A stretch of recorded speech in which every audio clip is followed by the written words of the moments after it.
So, in this video, I want to talk about servos. Specifically, can we do better for the boats than something like this chappie?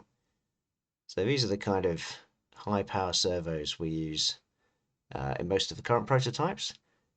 Often, Josh, one of the Joshes, will remove the shell, pack the inside of these with grease, try and make it as waterproof as possible, and that works pretty damn well.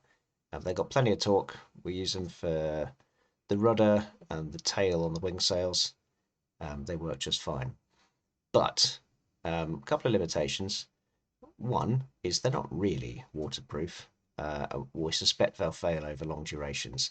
Other people that have attempted Microtransat kind of projects, all of the servo-based solutions have ultimately failed. And when you're talking months at sea, saltwater corrosion, these little things just can't keep up. So, what can we do about it? On So Close, Josh built a linear actuator to pull the sheet for the sail. That certainly has tons of torque, lots of travel. Travel's another thing that's quite hard to do on the smaller servos. You can't really get a huge amount out of one of these. Even with a large output disc, it's still not a huge amount if you're pulling lines. But if we take the wing sail design we're planning to do for the main boat, we're not pulling any ropes. Ropes get tangled, ropes fray, ropes generally degrade in UV.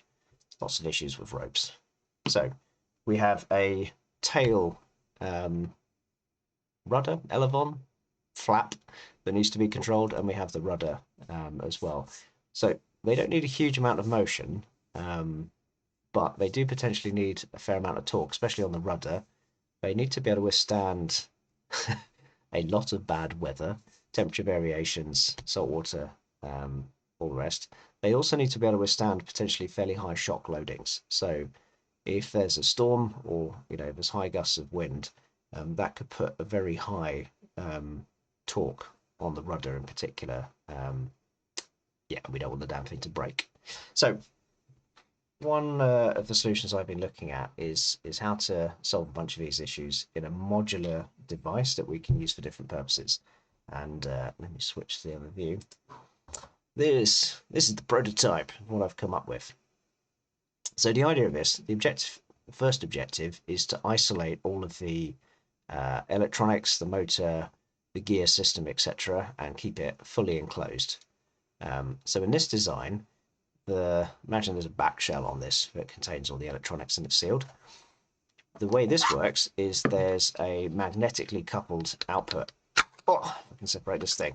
So this piece is the output stage.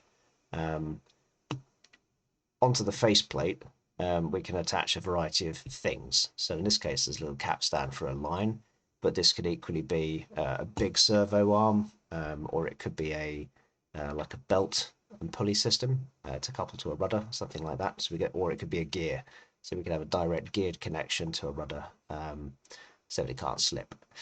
So whatever we like can go on the output stage. But the key thing, on the inside there's a bunch of neodymium magnets in alternate polarity, and they mesh into this on the inside. So a matching ring of neodymium magnets in opposite polarity.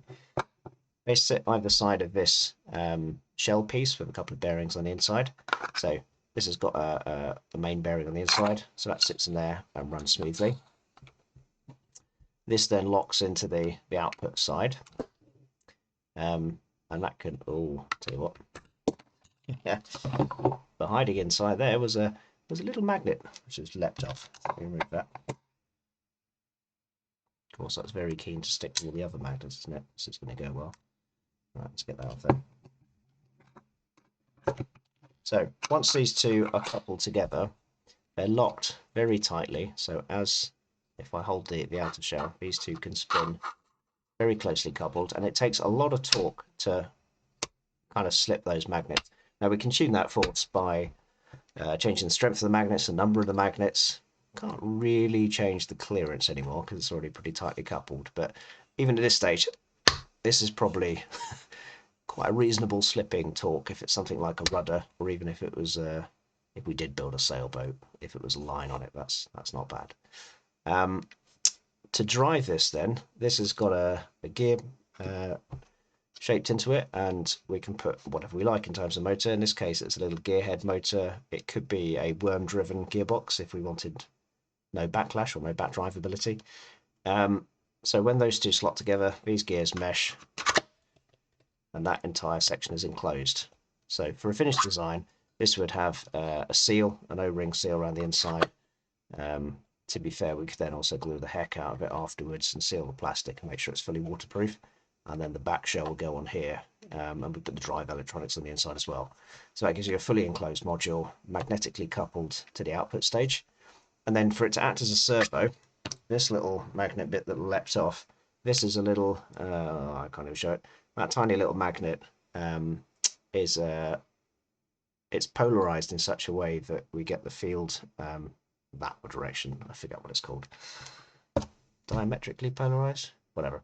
Anyway, basically the point of that is it can be, its position can be read using a little magnetic encoder sensor. So this is an AS5600 magnetic encoder.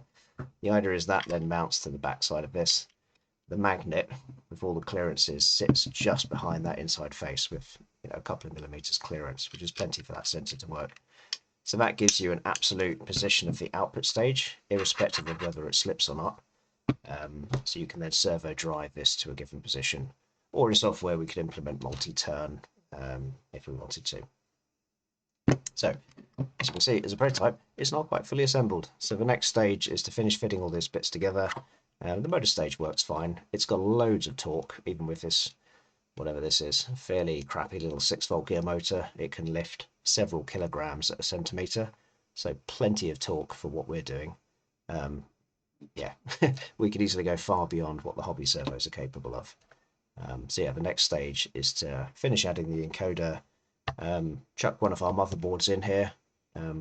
We've already got some stuff that does PID loops and things, so we can quickly turn this into a servo unit and then run some further tests. But yeah, hopefully this will become a fairly useful and cheap, critically waterproof servo unit.